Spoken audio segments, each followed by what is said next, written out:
अब लास्ट के कुछ नंबर ऑफ डेज बचे हैं और इस टाइम पर हमें कंफ्यूजन रहता है कौन से टॉपिक्स इंपॉर्टेंट है, कौन से हमारे सब्जेक्ट्स हैं जहाँ से ज़्यादा क्वेश्चंस पूछे जाते हैं। तो सबसे पहली बात करती हूँ कि आप सब लोग एग्ज़ाम के पैटर्न से वाकिफ़ होंगे। तो ये बहुत ही अच्छा मौका है कि हम दिल्ली में ही रहकर जो है अपना जॉब यहाँ पर कर पाएंगे और आसपास के जो स्टेट के एग्ज़ाम्स होते हैं उसके लिए भी आप जनरल अवेयरनेस पढ़ते हो। तो हमने ये देखा कि कोई भी चीज़ एकदम कॉन्स्टेंट नहीं रही है। ESSB जेई और एई एग्जामिनेशन की ऑलरेडी डेट आउट हो चुकी है और आप लोगों की आई होप रिवीजन अच्छी चल रही होगी।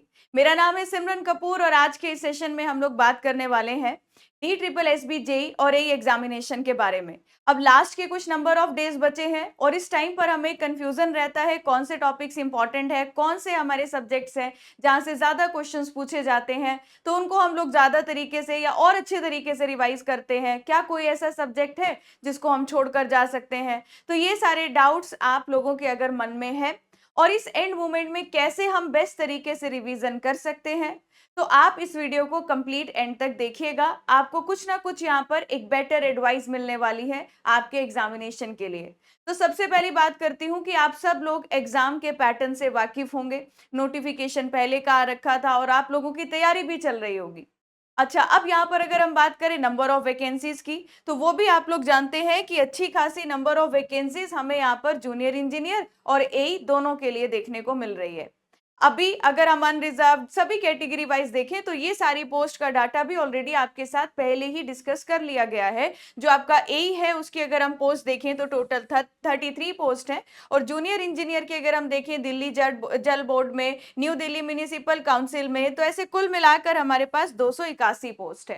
तो ये बहुत ही अच्छा मौका है कि हम दिल्ली में ही रहकर जो है अपना जॉब यहाँ पर कर पाएंगे और थोड़ा वर्क लाइफ बैलेंस जो है वो आपका यहाँ पर अच्छा खासा मेंटेन आप कर सकते हो। अच्छा, बात आती है कि लास्ट दिन में किस तरीके से पढ़े, ये कुछ नंबर ऑफ डेज हैं तो कैसे रिवाइज करें। आपका 2022 में इससे पहले पेपर हुआ था। इस कुछ भी बारे में बात करने से पहले हमें प्रीवियस एग्जाम्स का एनालिसिस करना जरूरी होता है। उसके बेसिस पर ही हम जान पाते हैं कि कौन से सब्जेक्ट्स हैं जहां से किस तरीके के क्वेश्चन ज्यादा पूछे गए हैं। तो यहाँ पर देखिएगा आपका पेपर का पैटर्न में थोड़ा सा चेंज हुआ इस बार, आप जानते हैं।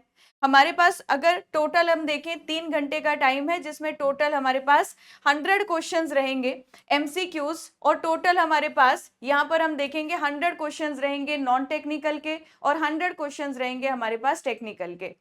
जो टेक्निकल का पोर्शन रहेगा उसमें 100 क्वेश्चन में एक क्वेश्चन 2 नंबर का है, तो कुल मिलाकर बन जाते हैं 200 नंबर। और जो नॉन टेक्निकल का पोर्शन है उसमें 100 क्वेश्चन है लेकिन एक क्वेश्चन जो है वो 1 नंबर का रहेगा, तो मिलाकर बन जाते हैं टोटल 100 मार्क्स। तो टोटल आपका जो पेपर है वो 300 नंबर का है।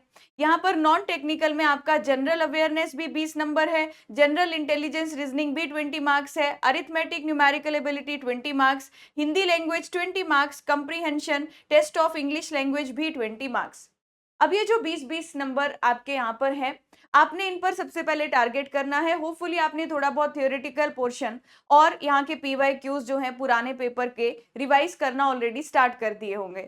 अगर हम लोग यहाँ पर बात करें जनरल अवेयरनेस की और आसपास के जो स्टेट के एग्जाम्स होते हैं उसके लिए भी आप जनरल अवेयरनेस पढ़ते हो, तो वो वाली जनरल अवेयरनेस जो आपने बाकी एग्जाम्स के लिए पढ़ी होगी वो आपकी सेम यहाँ पर भी काम आ जाएगी इस एग्जामिनेशन के लिए भी।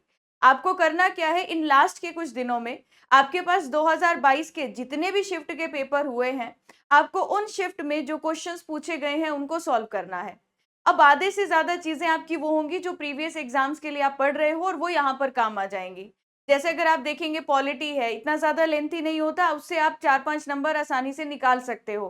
तो आप देखिएगा कि ये जो 20-20 नंबर का वेटेज आपको यहाँ पर देखने को मिल रहा है, इन 20-20 वेटेज में से किस तरीके से आप 10 से 12 या 12 से 15 मार्क्स स्कोर कर सकते हो।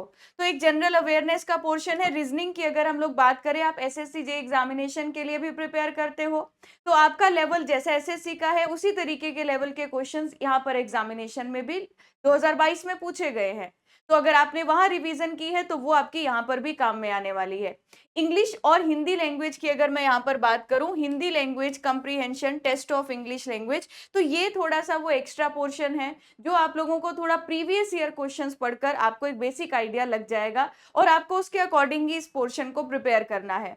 नेक्स्ट पार्ट की अगर मैं बात करती हूँ, जो हमारे पास पार्ट 2 यहाँ पर है, जिसमें हर एक क्वेश्चन 2 नंबर का रहेगा। इसमें आपके जो टेक्निकल एबिलिटीज है उसके क्वेश्चंस पूछे जाएंगे और एक क्वेश्चन में आपके 2 नंबर यहाँ पर कैरी कर रहा है ना। अब ये टोटल जो 100 क्वेश्चंस है, ये सारे 100 क्वेश्चंस मेरे सिर्फ सिविल इंजीनियरिंग ब्रांच के नहीं है, इसमें और भी कुछ जनरल इंजीनियरिंग इंक्लूडेड है। 2022 के पेपर को एक बार अगर हम एनालाइज करें, 2022 में आपका अलग अलग शिफ्ट में पेपर हुआ था। 2022 में अगर मैं फर्स्ट शिफ्ट का पेपर देखूं ना, तो यहाँ पर एक बार वेटेज का एनालिसिस करते हैं, तो आपका बीएमसी सीटी वाला जो पोर्शन है उससे सबसे ज्यादा क्वेश्चंस आए। अब आप चाहे एसएससी का पेपर दे लो, आरआरबी का पेपर दे लो, या कोई भी स्टेट जेई का एग्जाम दो, ये वाला जो सब्जेक्ट है इसका वेटेज हर एग्जाम में ज्यादा रहता है। तो आपका ये सब्जेक्ट आप बाकी एग्जाम्स के लिए प्रिपेयर कर रहे हो, तो डी ट्रिपल एस बी के लिए भी आप उसी तरीके से प्रिपेयर करोगे, क्योंकि जूनियर इंजीनियर के अगर मैं आपको अभी क्वेश्चंस दिखाऊंगी, तो वो क्वेश्चंस का लेवल वैसा ही है जैसा हमारा अदर स्टेट जेई एग्जाम्स में आता है या एसएससी जेई में आता है। कोई बहुत ज्यादा हाई लेवल के क्वेश्चंस जेई एग्जाम में नहीं है। तो हमारे पास अगर हम बात करें 18 क्वेश्चन 2022 की पहली शिफ्ट में, 14 क्वेश्चंस थर्ड शिफ्ट में, उसी तरीके से 28 को जो आपका पेपर हुआ था, ये अलग अलग डेज की शिफ्ट का एनालिसिस है। तो आपके 2022 में अगर आप देखेंगे तो हमारे पास 16, 22, 14, 18 ये अलग अलग नंबर ऑफ क्वेश्चन सबसे ज्यादा आपको बीएमसी सीटी वाले पोर्शन से मिल रहे हैं। मतलब कि आपको इसके पीवाई क्यूज अगर करोगे तो ही आपको मल्टीपल क्वेश्चंस मिल जाएंगे प्रैक्टिस करने के लिए। तो यहाँ पर पेपर का लेवल क्या है, वही जैसा हमारा एसएससी जेईई एग्जाम में आता है। अब आपको सबसे पहले इस सब्जेक्ट को पढ़ना है। अगर आपने इस सब्जेक्ट को पढ़ लिया और आपको लग रहा है आप भूल रहे हो, अब इस टाइम पे मैं रिवीजन कैसे करूं मैम, मैं बाकी सब्जेक्ट्स पढ़ रहा था, इसको मैंने पहले पढ़ा था, मैं भूल गया हूं। तो रिवीजन के लिए बेस्ट तरीका होता है जो भी आपको वन शॉट लेक्चर्स यूट्यूब पर प्रोवाइड किए गए हैं, आप इन वन शॉट लेक्चर्स को देखिएगा, वहां से आप कम टाइम में एक पूरे सब्जेक्ट का इफेक्टिव रिवीजन कर सकते हैं। जैसे आप यहाँ पर सब्जेक्ट देखेंगे, आपका फ्लूइड मैकेनिक्स का पोर्शन है, इसके 4 to 5 क्वेश्चंस आ रखे हैं। इरिगेशन हाइड्रोलॉजी के 7-6 क्वेश्चंस 2022 में। आरसीसी में वेटेज थोड़ा कम देखने को मिल रहा है। स्टील स्ट्रक्चर्स में 6 to 5 क्वेश्चंस है और किसी शिफ्ट में एक ही क्वेश्चन है। आप देखेंगे यहाँ पर हमारा कंस्ट्रक्शन प्लानिंग एंड मैनेजमेंट एक क्वेश्चन, किसी शिफ्ट में एक भी क्वेश्चन नहीं है। एस्टिमेशन कॉस्टिंग किसी में 7 है और किसी में आपके 3 या 4 क्वेश्चंस पूछे गए हैं। ट्रांसपोर्टेशन इंजीनियरिंग में भी 8 क्वेश्चन है, 7 क्वेश्चन है और किसी शिफ्ट में 2 क्वेश्चन है। मतलब आपकी अलग अलग शिफ्ट को जब मैंने एनालाइज किया और हमारी टीम ने एनालाइज किया, तो हमने ये देखा कि कोई भी चीज एकदम कांस्टेंट नहीं रही है, कि अगर ये हाईएस्ट वेटेज है तो सारी शिफ्ट में हाईएस्ट वेटेज ही रहेगा ये सब्जेक्ट। लेकिन बीएमसी सीटी वाला जो पोर्शन है वो मैक्सिमम टाइम आपको ज्यादा नंबर का देखने को मिलता है, तो इसका रिवीजन, इसके क्वेश्चन प्रैक्टिस सबसे ज्यादा प्रायोरिटी पर कीजिएगा। इसके अलावा जो सब्जेक्ट्स यहाँ मेंशन है, एनवायरमेंटल इंजीनियरिंग का वेटेज अगर आप देखोगे 10 से 12 क्वेश्चन या 9 क्वेश्चन हर शिफ्ट में मिले हैं। तो एनवायरमेंटल इंजीनियरिंग दूसरा एक ऐसा सब्जेक्ट हमें मिला जिसका वेटेज हमें ज्यादा देखने को मिला। स्ट्रेंथ ऑफ मटेरियल और टॉस वाला जो पोर्शन है, इसके भी क्वेश्चन हमें 10 से 12 अलग अलग शिफ्ट में देखने को मिले। तो अगर मैं टॉप 3 के सब्जेक्ट यहाँ पर निकालूं कि 3 सब्जेक्ट सबसे ज्यादा जो पूछे गए हैं कुछ शिफ्ट को एनालाइज करके, तो बीएमसी सीटी आपका हो गया, स्ट्रेंथ ऑफ मटेरियल और टॉस हो गया और एनवायरमेंटल इंजीनियरिंग हो गया। इसके बाकी के जितने भी सिविल इंजीनियरिंग के सब्जेक्ट्स हैं उनका वेटेज कम और ज्यादा होता गया है अलग अलग शिफ्ट के हिसाब से। तो मतलब ये 3 सब्जेक्ट तो मैं प्रायोरिटी पर रिवाइज करूंगी और इसके बाद के जो सब्जेक्ट्स हैं उनका भी रिवीजन करना है, लेकिन आप उनका रिवीजन पहले इन हाईएस्ट वेटेज का कर लीजिए। इससे आपको दिख जाएगा कि आपने इतना नंबर ऑफ क्वेश्चन या इतने मार्क्स का प्रिपेयर कर लिया है, तो एक कॉन्फिडेंस लेवल आ जाएगा और उसके बाद आप उससे कम वेटेज वाले सब्जेक्ट्स का रिवीजन कर सकते हो। 2019 के जब आप पेपर का एनालिसिस करोगे तो 2019 में वेटेज एकदम अलग था। मैं आपको एक एग्जांपल बताती हूँ, जैसे 2022 के कुछ शिफ्ट थी जिसमें सर्वे का एक भी क्वेश्चन नहीं आया, लेकिन 2019 की कुछ शिफ्ट थी जिसमें 20 के 20 क्वेश्चन जो हैं वो सर्वे सब्जेक्ट से पूछ लिए गए हैं। तो मेरा बोलने का मतलब है, इस एंड मोमेंट में आप ये नहीं सोचिएगा कि मैं कम वेटेज वाले सब्जेक्ट को पूरा छोड़कर चले जाता हूं, इससे 1 या 2 क्वेश्चंस ही तो आए हैं। हो सकता है आपकी शिफ्ट में उसके ज्यादा क्वेश्चंस आ जाएं। तो यहाँ पर अगर आप प्रीवियस पेपर के एनालिसिस देखोगे तो कोई भी चीजें कांस्टेंट नहीं रही है। बस ये 3 सब्जेक्ट मैंने आपको बताए जिनका वेटेज थोड़ा ज़्यादा है, तो आप इनको प्रायोरिटी पर रिवाइज़ करिए और उसके बाद आप बाकी सब्जेक्ट्स का रिवीजन कर सकते हो। अगर कोई सब्जेक्ट ऐसा है जो आपने अभी तक नहीं पढ़ा है और यहाँ पर उसके 6 टू 7, 3 टू 5 क्वेश्चंस दिख रहे हैं। अब आप सोच रहे हो इतना लास्ट में मैं कैसे पढ़ूँ? पूरा सब्जेक्ट कैसे कंप्लीट करूँ? तो अगेन मैं आपको एक ही आइडिया दूँगी कि आप वन शॉट लेक्चर सर्च करिए। जैसे आप लोग लिखेंगे वन शॉट सर्वेइंग, जब आप यूट्यूब पर सर्च करोगे वन शॉट सर्वेइंग, तो आपको वन शॉट सर्वे लेक्चर दिख जाएगा और उसमें 8 घंटे में मैंने पूरा सब्जेक्ट रिवाइज कराया हुआ है।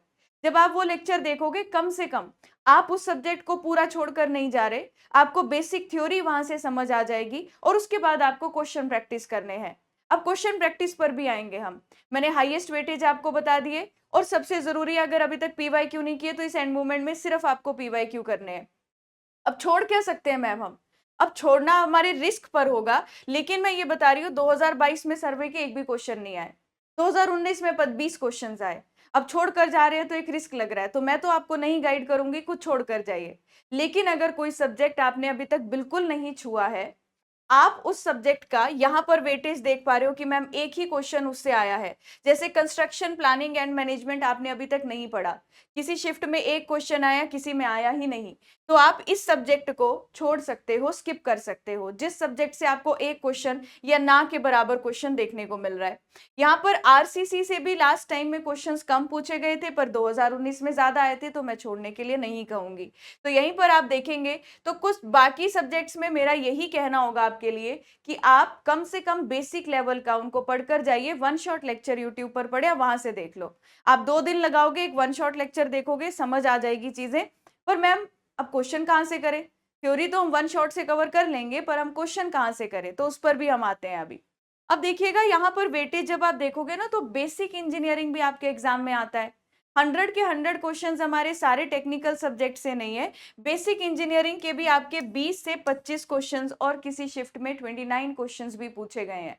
तो इन 100 क्वेश्चन में से अगर मैं देखूं तो 70 क्वेश्चन तो होंगे जो मेरे सिविल ब्रांच के होंगे, लेकिन बाकी के 30 क्वेश्चन होंगे जो जनरल इंजीनियरिंग होंगे। तो जनरल जो बेसिक इंजीनियरिंग है, जिसमें आपका फिजिक्स का पोर्शन आता है, केमिस्ट्री का पोर्शन आता है, वो सारे क्वेश्चंस पूछे जाते हैं। तो अभी यहाँ पर हम बात करते हैं कि क्वेश्चन प्रैक्टिस कैसे करें, क्योंकि अब ये जो जनरल इंजीनियरिंग वाला पोर्शन है, जिसमें आपका अप्लाइड मैकेनिक्स, बेसिक इलेक्ट्रिकल, आपका applied chemistry, physics, maths, basic mechanical, computer awareness, ये सब आता है। तो ये सब चीजें ना आप डिटेल में पढ़ोगे तो बहुत टाइम लग जाएगा इनको पढ़ने में। बेटर है कि आप इनके पीवाईक्यूज लगाओ और वहां से उसके आसपास के जो कॉन्सेप्ट पूछे गए हैं उनका बस एक बार रिवीजन करके जाओ। जो भी आपके 2022 में अलग-अलग शिफ्ट में पेपर हुए हैं उसका एनालिसिस, मतलब वो पीवाईक्यूज लगा लो इस बेसिक इंजीनियरिंग के लिए, अगर आपने अभी तक नहीं छुआ है इस टॉपिक को। और बाकी के टेक्निकल पोर्शन का मैंने आपको कंप्लीट बता दिया, ये एक ही शिफ्ट का एनालिसिस है। मैंने नंबर ऑफ शिफ्ट के एनालिसिस से आपको बता दिया कि किनका वेटेज ज्यादा है, किनका कम है। एक बार आप देख लीजिए जो जूनियर इंजीनियर का पेपर है आपका, इसके कुछ मैंने यहाँ पर आपके पास रेफरेंस के लिए क्वेश्चंस लगाए हैं। What is the maximum permissible speed of group D Indian railway? आप में से जिन लोगों ने पेड बैचेस में पढ़ा है, आप लोगों की भी तैयारी अच्छे से हुई होगी, आपने डिटेल में पढ़ा है। तो यहाँ पर देखो जरा, ये क्वेश्चन पूछा गया है, तो हम लोगों ने क्लासेस में पढ़ रखा है। कमेंट सेक्शन में बताना इसका आंसर क्या होगा। ये देखिए ये भी आपका जेई एग्जाम का क्वेश्चन है। Which of the following test determine the hardness और softness of bitumen transportation engineering का एक बेसिक सवाल है। आप जैसे बाकी जेई में देखते हैं वैसा क्वेश्चन है। सॉइल सैंपल है, पोरोसिटी दे रखी है, इसका वॉइड रेशियो आपको कैलकुलेट करना है। तो ये तो बात थी जूनियर इंजीनियर एग्जामिनेशन की। लेकिन अगर मैं एई एग्जाम की बात करूं तो वहां पर पेपर का लेवल जेई से तो ज्यादा रहता है और उसमें आपको न्यूमेरिकल पोर्शन भी मिलेगा, उसमें आपको एजर्शन, रीजन और स्टेटमेंट वाले क्वेश्चंस भी मिलेंगे। अब ऑब्वियस सी बात है, जब आपको ए की पोस्ट पर जाना है तो थोड़ा सा पेपर में क्वेश्चंस का लेवल बढ़ जाएगा और वो हम क्वेश्चंस के रेफरेंस से ही देख सकते हैं। यहाँ पर ऐसे नहीं कि सारे क्वेश्चन टफ हैं, कुछ हमारे बेसिक क्वेश्चन भी हैं, कुछ एजर्शन, रीजन है, कुछ हमारे न्यूमेरिकल बेस्ड है।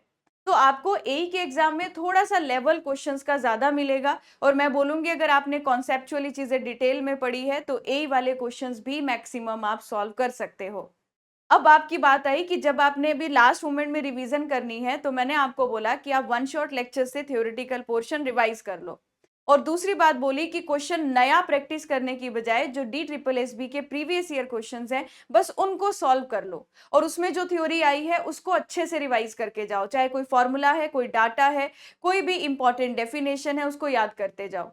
और जहां आपने वन शॉट जहां पर भी आपने अपने शॉर्ट नोट्स बनाए हैं उन शॉर्ट नोट्स में वो सारी चीजें लिखते जाओ जो पेपर में आई है लेकिन आप भूल जा रहे हो, जो आपके लिए वीक टॉपिक्स आपको लग रहे हैं कि पेपर में जाने से पहले मुझे रिवाइज करने पड़ेंगे। पर यही बात आती है, अब मैम क्वेश्चन कहाँ से करें? अब इस एंड मोमेंट पे अगर आप लोग चाहते हैं कि इंजीनियर्स वाला की टीम आप लोगों के लिए पीवाईक्यूज का, जिसमें हम लोग डी ट्रिपल एस बी के जेई और एई दोनों प्रीवियस ईयर क्वेश्चंस, पिछले 5 साल के previous year questions live class में यूट्यूब पर बिल्कुल फ्री ऑफ कॉस्ट सॉल्व करें, हम आपको टीम पूरी सॉल्व करवाए, तो कमेंट सेक्शन में जरूर बता कर जाइएगा, क्योंकि जो आप डिमांड करते हो उस बात को जरूर सुन लिया जाता है और पूरी टीम आप लोगों के लिए बेस्ट तरीके से प्लान कर रही है।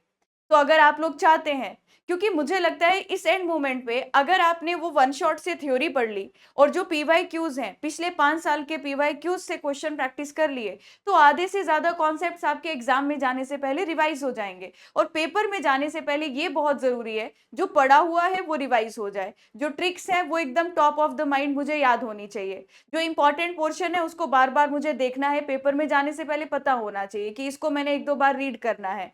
तो वो इसीलिए लास्ट के कुछ डेज इंपॉर्टेंट होते हैं, बड़ा ही इंपॉर्टेंट रोल प्ले करते हैं आपकी सिलेक्शन में।